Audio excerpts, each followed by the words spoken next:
was that man is a beast. Honestly, he's just a beast, unfortunately. All right, we'll move on to the next topic. Before then, once again, if you are joining us, if you're just joining us, we have been discussing on the matters, on several matters arising and those issues that borders the Nigerian polity.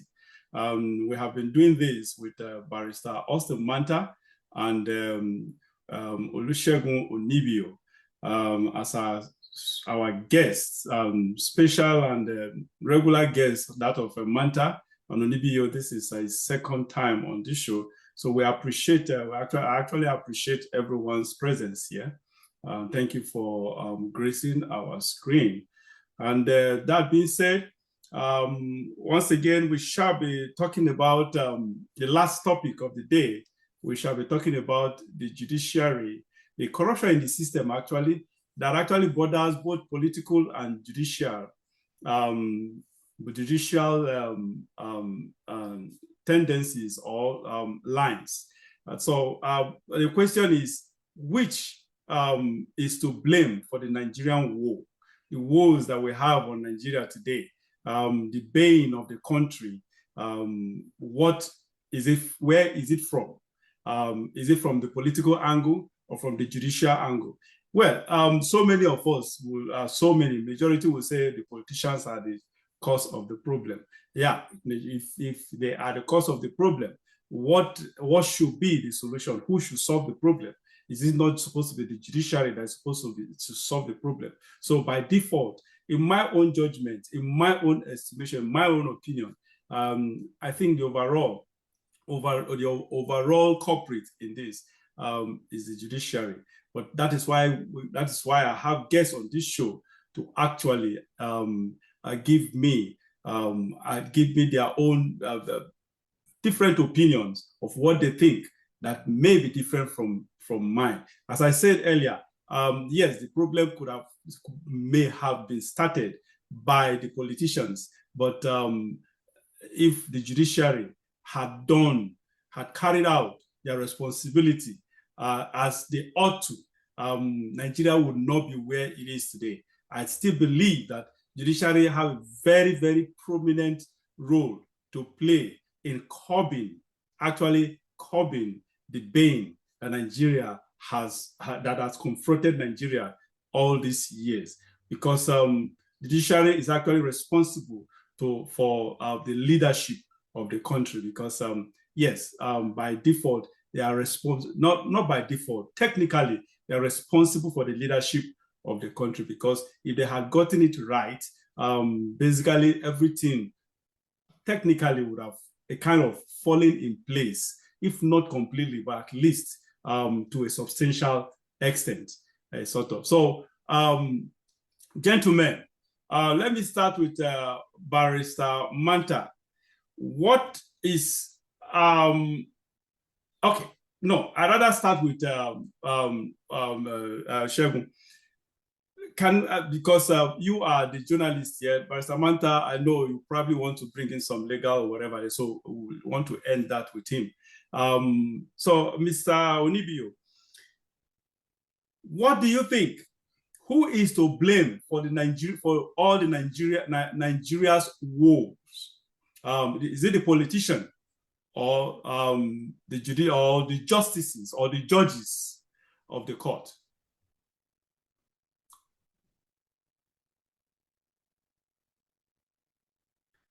Your mic is muted. Okay. Can you hear me now? Yes, I can. Can you hear me now? Yes, I can. Oh, very Please good. Go ahead. All right. All right. It will be very unfair for us to single out the judiciary as being responsible for the woes facing our country, Nigeria. I was going to say from the beginning that we all are responsible for whatever it is, the kind of mess that we're in as a people. I'm saying this with all confidence and authoritatively because you saw what happened recently with the issue of the NLC TUC strike. How many Nigerians would back up the NLC TUC? Some people will tell you that it is not their business. that whatever it is that the NLCTUC is doing is business between themselves and the politicians who have grabbed power and are occupying our lives right now. And of course, once you have that spirit of, if you're unpatriotic to any cause that moves a people forward, then of course the problem stems from you. So it starts from the home before it gets to the larger society. The home being the subset of the larger society itself. A lot of us show this nonchalant attitude towards issues. When something happens to somebody who is close to you, how do you react? A lot of us will be like, there was this write-up on social media some years back. I don't know if it precedes now, where somebody was trying to describe a situation of a man, that a man's problem would start from the beginning and he starts to complain and scream and shout.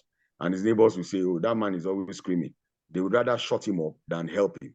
Then eventually when the man dies, they would, oh, you should have told us now that this is what he's facing, so that we would have been able to help him. Then at the end of the day, they will now bring out the billions that they would have given him to assist him to get out of the situation, to bury him. So it's very easy for people to give you money to your people to bury you than to give you money to stay alive. So that is the same kind of spirit that we imbibe as Nigerians. When the EndSARS strike started, and people took to the streets and said, look, we've faced a lot of problems from the police and we need the government to do something about it.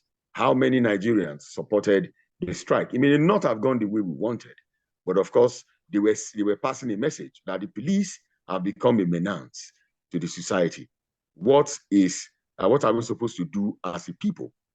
The only issue that I would have with such kind of movement is you must be able to tidy up what it is that you want and be able to put it in perspective so that government will be able to run with it. SARS is not just the one that needs to be banned, it is the police that needs to be reformed. Way back, we used to say that the entry level for the policeman should not be just WAEC. I think some form of education should be there, at least to secondary school level, before you can become a policeman, because then your orientation would have changed. Then, of course, it's also very important for a policeman to be a psychologist, for instance, than just employing somebody because the person needs a job and you hand a gun over to the person without psychoanalyzing the person to see if the person is psychologically fit to run the society. So this also spreads to the political circle, the political sphere, and of course, which has inadvertently also affected our judiciary. You cannot refer to the kind of judiciary that we have now, like the robust judiciary that we had when we had Karibi White, when we had Adolphus Wabara. Did I say Adolphus Wabara now? when we used to have the father of Charlie Boy, Oputa. Justice Oputa. Yes, yeah. Justice Oputa. You know, when we used to have people with credibility who saw ways. Yes, Justice Ways. When we used to have people with credibility, people who are lettered, people who would look at a matter and, of course, look at the substance of the matter and, of course, be able to argue out, even if you're trying to hide anything, and dig it out and say, look, this is of conscience and of progress and of integrity. If this is wrong, it is wrong. Not like the kind of justices that we have now, where people can easily just, if you're affiliated to anybody in the judiciary, you can buy your judgment, or you have your judgment delayed until everybody is tired and the case is thrown out. Recently, you had a documentary on your site, on OWELEKETV, that dwelled on the judiciary, where some people, judicial professionals, dealt with the issue of how the law should go and how people should be prosecuted and what the law says about such issues. I think these are the kind of materials that people should look at, and of course see the angle of these justices. It is what you present to the judge, even if the judge has a knowledge of what has happened. It is how you present your case and what you have presented to them with the evidences that would determine how they would rule. They cannot pull judgment out of anywhere, out of sentiments, and say, because I don't like El-Rufai, for instance, and I think El-Rufai should go to prison, then he should spend 50 years. I should be able to argue before the justices that this is what he has done that is wrong, that is against the Constitution, that has brought harm, not just to the citizens, but of course the country, before he can be prosecuted.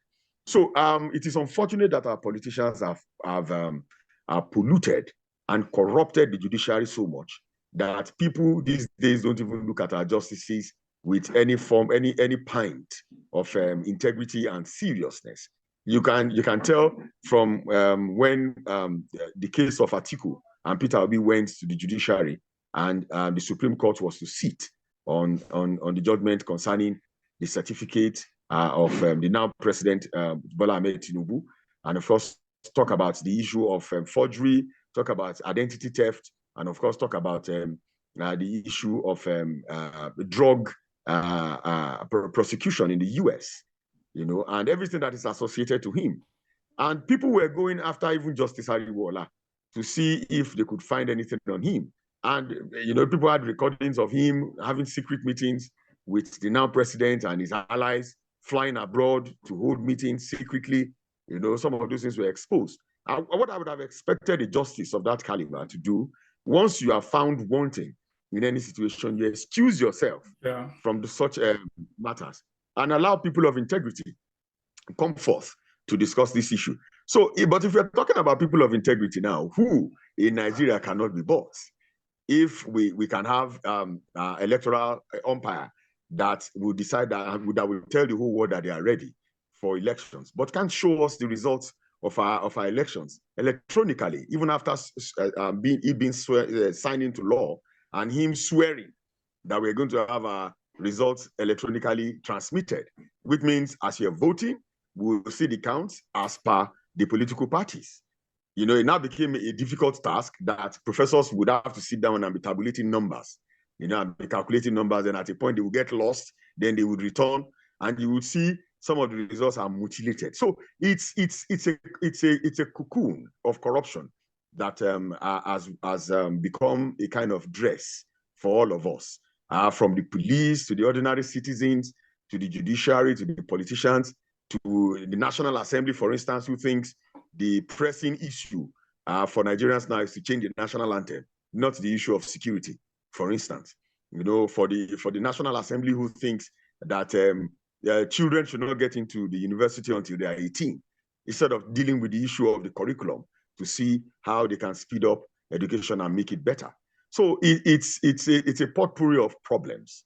And unfortunately, the judiciary, which is the hope of the last man, has also become affected so much that the interpretation that we get from our lords seems like the murmuring of people in a bar drinking alcohol. So sometimes since you can't trust the judiciary anymore, people no longer want to go to them for interpretation. Then as a last line, we also have a very, very faulty constitution as a people.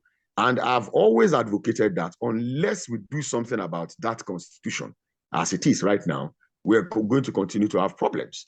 Because if you sit down and you put side by side some of the things that the then president, Muhammadu Buhari, did as president of Nigeria, you will find them in the constitution, because the constitution leaves room for some form of interpretation. They will tell you that the interpretation of what is written in section 4, subsection 5, the judiciary is going to give you the interpretation. And of course, when it gets to the judiciary and they're going to give you the interpretation, they will not tell you that we're looking for a hand and what do you call it now? That a conjunction, the word a that you are looking for one particular thing, and you say if this is done, then XYZ should be excluded. The interpretation now becomes cumbersome. Why can't we have a constitution that says A, and we'll go there and find A in the constitution without having to crack our heads to have to interpret the constitution? So everything concerning this country from setup is a problem. The constitution is a problem. The judiciary is a problem.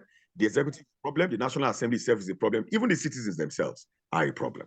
Yeah. Okay. All right. Thank you so very much for that very, very stretchy insight and analysis.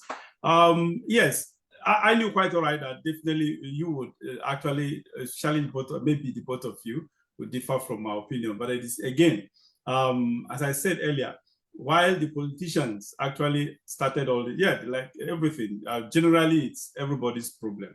We are all the cause of what Nigeria is passing through. But In specifics, yes, the politicians started it, this issue of corruption or whatever. But now that it's become endemic, what is the solution? The solution is supposed to be the judiciary. The judiciary may not be able to curb it completely, but at least it will go a long way, very, very significant way to actually curbing this corruption of a thing. Because just like you noted, so many of these, me for one, I do not see, honestly, our 1999 constitution, yes, there may be some flaws, but at the same time, I don't see it as a priority I don't see it as a yardstick or as a catalyst to achieving a better Nigerian governing system. A sort of, no. Honestly, I don't see that. I see if the constitution as it is today, honestly, if the right thing is done with the right people in place, just like you noted, that some of this interpretation gets to Supreme Court. The Supreme Court are the ones who actually, they don't make policies, but they define, they shape the policies or whatever. If they do things, if they pass judgments, they make their judgments based on principles and objectivity, the Constitution will still give us what we desire, that positive end. So I don't see it as a priority. Honestly, the problem is we, the participants, the implementers of this Constitution, that we are the problem. Again, back to my point about the judiciary. Now, we see them, judiciary, that's why you see, generally, we are supposed to see the judiciary as, that's why they call them my lord. They refer to them as my lord. We are supposed to see them as next to God. Next to God. After God, the person on earth now. And that's why God arrogates them with that or whatever. That's why this issue of judiciary was actually started in the scriptures with Moses.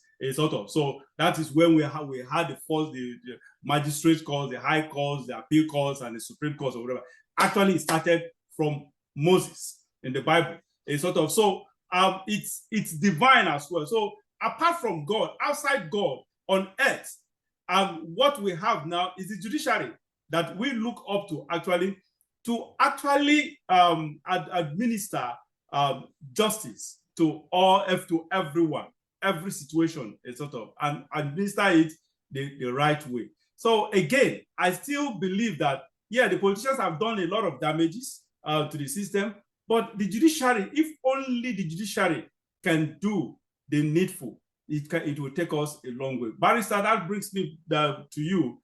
What is your opinion on this? Who should we blame? Yeah, just like Onibio pointed out, that, yeah, the blame is everyone. The general blame is everyone. Don't get me wrong.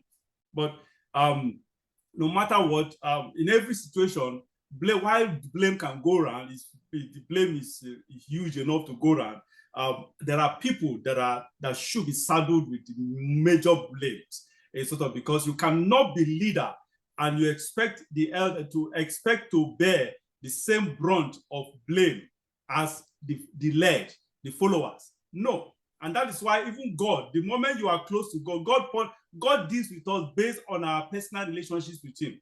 What a pastor commits a sin and probably doesn't go scot-free. God holds him accountable to that sin in one way or the other.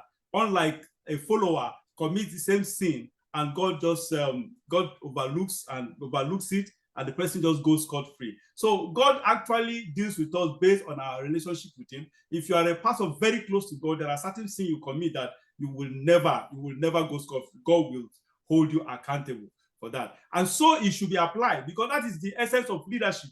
Leadership should come with responsibility, and that is just it. So why we as followers, as citizens, the masses, part of the masses in Nigeria have our own blames, the major blame goes with the leadership. And that is just because it trickles down.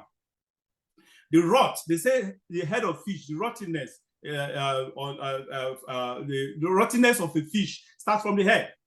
So I believe I'm of that school of thought that says that the head actually, that what I am as a common citizen, Nigerian citizen, if I were to be corrupt, I'm a product of my leader. So that is just the truth. you can only be the product of a leader, because a leader, if you a system goes by the tenets and the principles of the leader. So whatever a system is, the system is supposed to be the system is supposed to be a product of leadership, and that is the problem. That is why I still believe that, because we see the judiciary as the overall leader, we see the judiciary. I view judiciary, and that's the way everyone should, because that is the natural law. A sort of, apart from God, in the governance of any nation, the judiciary is next to people they hold in high esteem. And that is my point. Barrister, sorry I have stretched this for too long, but I'm just trying to actually make a point of the reason why I still believe someone should take the major blame. And in my own opinion, the judiciary takes the blame. What is your own opinion, Barrister? Thank you very much, Jubrin. On this topic, I will not wholeheartedly agree with you that the main blame should be apportioned to the judiciary. Why there is enough blame to go around? Remember, there is a reason why there's leadership.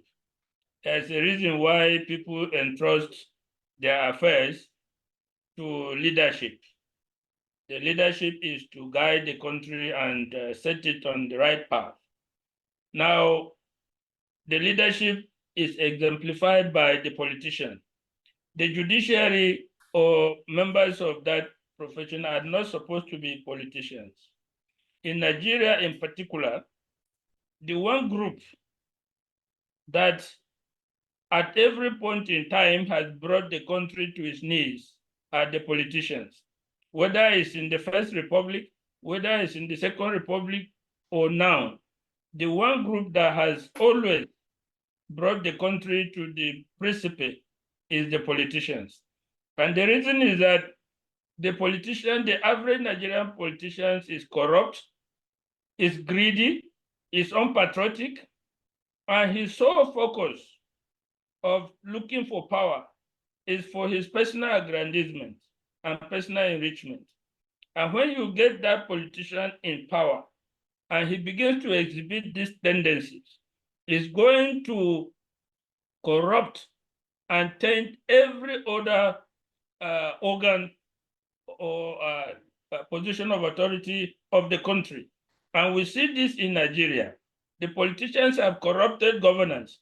They have corrupted the judiciary. They have corrupted the military and the security agencies. They have corrupted every aspect of the Nigerian life that they have come into control with.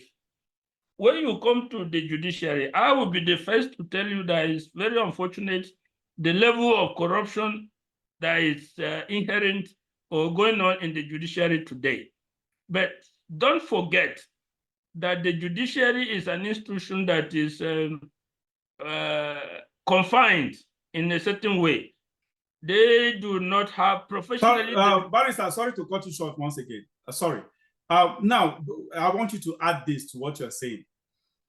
Now, one thing you should understand is that the judiciary, whosoever you call the politician, you people seem to magnify Nigerian politician as someone that is a kind of God that have a supernatural power to induce its prey without its prey being able to resist this inducement. So these are whoever they are inducing. Remember, they are adult. They have decision. Corruption is a decision. It's something of the mind. You may choose to be corrupt and choose not to corrupt. If a politician approaches you to be corrupted, it behooves on you. It behooves you to actually resist it. So I don't know why. That's my point. Why do we have to blame the politician for bringing something to the table and the other person accepts that has every capacity to say no to it? And it's just like you bring something, an idea to someone. If the person accepts it, the person becomes an accomplice. If the person rejects it, that's fine. And that is why you say, both in law, you as a lawyer, both the accomplice and both the original culprit and the accomplice to a crime, both of them will eventually serve a punishment. Please go ahead. Yes, I will take into account the issue you have raised, but don't forget I was making a point that the judiciary is confined, is not as free as the politician is confined in the sense that the judge is interpreting a law. From time immemorial, there has been a dispute between various schools of jurisprudence. One school says the judge is to interpret the law as it is. The other school says law is a means of social engineering. So the judge should interpret the law in a way that we socially engineer the society. So these schools have been there right from day one. So you have judges who believe that I will just interpret the letter of the law. Then you have judges who want to interpret the spirit, the letter and the spirit of the law. So this conflict has always been there. Now, when you now put it side by side with politicians interfering in the judiciary, don't forget that the judiciary are also human beings. They have children, they have wives, they have their peculiar and personal, financial, religious, and other ethnic issues. They are human beings. They have a degree that they can break. They have a level that they can go just like any other average human being. The person, it doesn't have to be supernatural power, as you have to say. It has to be naira and kobo and the influence of appointment of other largesses of government. It doesn't have to rise to the level of supernatural power. In a crunching economy like Nigeria, where the Chief Justice of Nigeria was taking less than 1 million naira per month, the Chief Justice of Nigeria was taking a basic salary of less than 1 million naira per month. You have politicians that have cases before that offer 500 million, 1 billion. Now, you expect him to say no, but it's like taxing his humanity to the highest level. At a point, some of them will break. And over time, I'm not saying, don't forget that it is a build-up over a certain number of time that has brought the corruption to a level that we are now talking about. It's not a one-time interference. The interference and the corruption has been building up from the lower courts up to the apex court over time, whereby we now have possibly majority of the judicial officers being corrupt. I'm not saying up to today, there are judges with integrity, there are judges that will not succumb no matter what and no matter their suffering. But a majority of them have their breaking point. And when these temptations come, as they always come, we have a saying here that there's a part of the country that if they send you as an election judge and you have any modicum of integrity, don't go. Because if they come with an open check, it's you that will put in the figure. Now, if you accept, you are in problem. If you do not accept, you are in problem. So we used to say if they send you there as a judge for election cases and you have your integrity, just politely decline. So these people should be looked at in terms of their humanity. They have children to feed, they have dependents, they are in their old age, they need to take care of their health and others. And dangling these largesses, money, influence peddling, taking care of their children and dependents is as attractive as anything. So you see that the politicians that have executive powers, that have power to spend our money, that have power to control the security agencies, that have power to control about 600 and something agencies of government that dispense privileges of any kind, you can see the kind of power that these people have. In law, there are relationships that we call unequal relationship, and we apportion blame to the person who has a greater responsibility. Take the case of a lawyer and his client, a doctor and the patient, a teacher and the pupil. These are what we call unequal relationship. And in those relationships, the burden always rests with the stronger party. Yeah. A lawyer and his client, a lawyer is stronger. A doctor and his patient, a doctor is stronger. A teacher and his pupil, the teacher is stronger. Now you are sick and the doctor is telling you this is what you do. Maybe you are at the point of death. You know you are in a weaker position than the doctor. So in this country, the politician is in a superior position to every other person for the simple fact that he dispenses all the privileges. He takes care of our money, security, and all the other aspects of life that makes life going. So to that extent, the politicians bear a greater part of the problem that is afflicting Nigeria. But we should also not underrate or minimize the burden that the judiciary bears, especially when it is recognized as the last hope of the average person. All right. Thank you so much, Barrister. I don't know if Mr. Onibio is still there. If you are still there, we are rounding up now. If you have, I have something that is off the chart that I actually want to ask Barrister Manta. I just came across it. I want to just know the legal implication of it. I want to know. Before then, can I, because I want to use that to round up. Mr. Onibio, do you have anything to add to what we have said so far? Well, there's nothing really to add to, especially when Barrister has already wrapped it all up.